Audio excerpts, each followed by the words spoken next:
गणेशाय नमः। सोमवार व्रत कथा। किसी नगर में एक धनी व्यापारी रहता था। दूर तक उसका व्यापार फैला हुआ था। नगर के सभी लोग उस व्यापारी का सम्मान करते थे।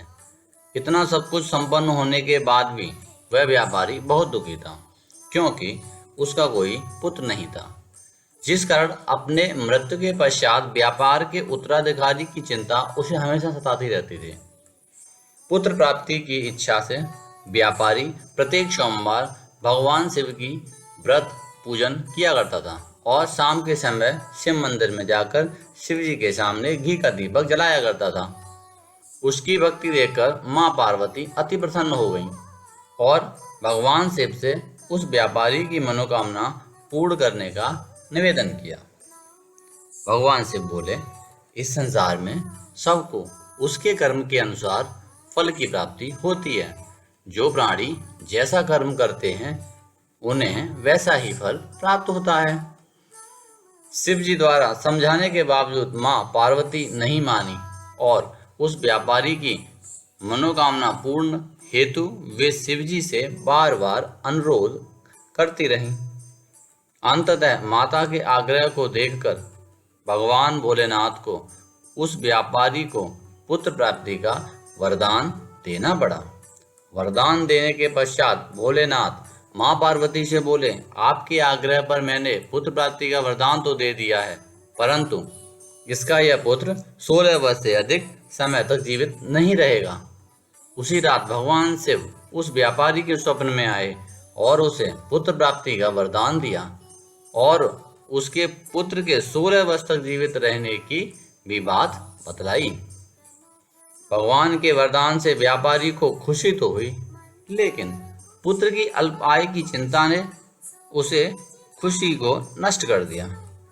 व्यापारी पहले की तरह सोमवार के दिन भगवान शिव का विधिवत व्रत करता रहा।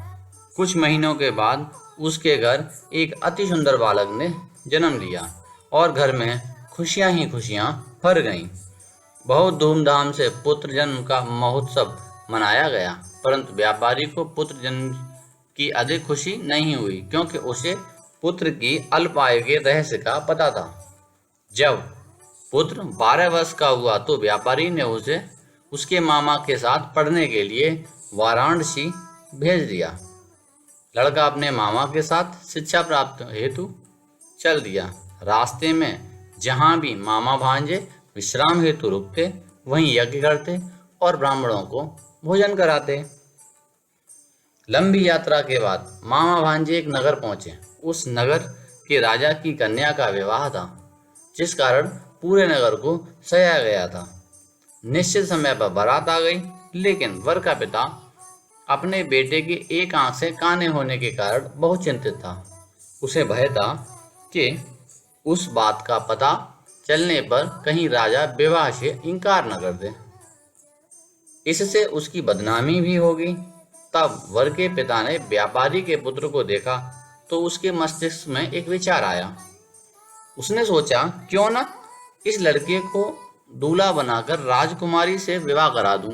विवाह के बाद इसको धन देकर विदा कर दूंगा और राजकुमारी को अपने नगर ले जाऊंगा।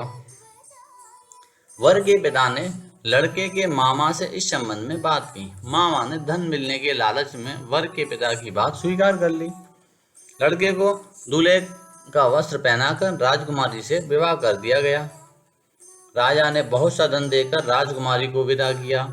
शादी के बाद लड़का जब राजकुमारी के साथ लौट रहा था तो वह सच नहीं छिपा सका और उसने राजकुमारी के ओढ़नी पर लिख दिया, राजकुमारी, तुम्हारा विवाह मेरे साथ हुआ था। मैं तो वाराणसी पढ़ने के लिए जा रहा हूँ और अब तुम्हें जिस नवयुवक की पत्नी बनना पड़ेगा वह कान्हा है। जब राजकुमारी ने अपनी ओढ़नी पर लिखा हुआ पढ़ा तो उसने कान ने लड़के के साथ जाने से इनकार कर दिया। राजा को जब ये सब बातें पता लगीं तो उसने राजकुमारी को महल में ही रख लिया। उधर लड़का अपने मामा के साथ वाराणसी पहुंच गया। गुरुकुल में पढ़ना शुरू कर दिया। जब उसकी आयु 16 वर्ष की हुई तो उसने यज्ञ किया। यज्ञ के समाप्ति पर ब्राह्मणों को भोजन कराया और खूब अन्न वस्त्र दान किए। राजा को वह अपने शयन कक्ष में सो गया। शिव के वरदान के अनुसार शयनावस्था में ही उसके प्राण बखेरू उड़ गए। सूर्योदय पर मामा मृत भांजे को देखकर रोने पीटने लगा। आसपास के लोग भी एकत्र होकर दुख प्रकट करने लगे। लड़के के मामा के रोने विलाप करने के स्वर समीप से गुजरते हुए भगवान शिव और पार्वती जी ने भी सुने। माता पार्वती ने भगवान से कहा, प्राणनाथ, मुझे इसके रोने के स्वर सहन नहीं हो रहे। आप इस व्यक्ति के कष्ट को अवश्य दूर करें। भगवान शिव ने माता पार्वती के साथ अदृश्य रूप से समीप जाकर देखा तो भोलेनाथ माता पार्वती से बोले, यह तो उसी व्यापारी का पुत्र है जिसे मैंने 16 वर्ष की आय का वरदान दिया था। इसकी आय पूरी हो गई है।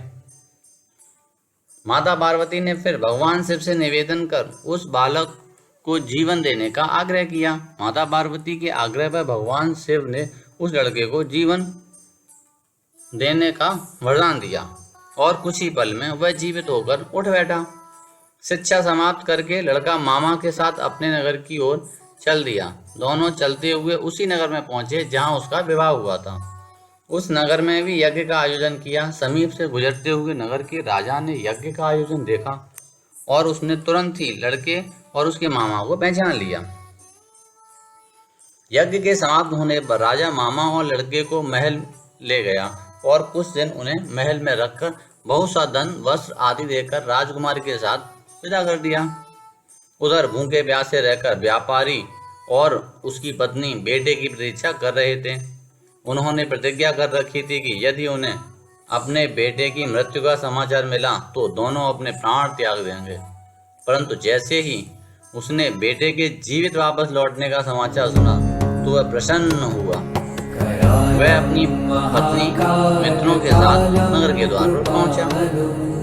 अपने बेटे के विवाह का समाचार सुनकर पुत्रवधू राजकुमारी को देखकर उसकी खुशी का ठिकाना न रहा। उसी रात भगवान शिव ने व्यापारी के स्वप्न में आकर कहा, हे श्रेष्ठी, मैंने तेरे सोमवार के व्रत करने और व्रत कथा सुनने से प्रसन्न होकर तेरे पुत्र को लंबी आय प्रदान की है। पुत्र की लंबी आय जानकर व्यापारी बहुत प्रसन्न हुआ। शिव भक्त होने तथा सोमवार का व्रत करने से व्यापारी की सभी मनोकामनाएं पूर्ण हुई। इसी प्रकार जो भक्त सोमवार का विधिवत व्रत करते हैं और व्रत कथा सुनते हैं उनकी सभी इच्छाएं पूरी होती हैं। जय श्री पार्वती पति हर हर शंभो।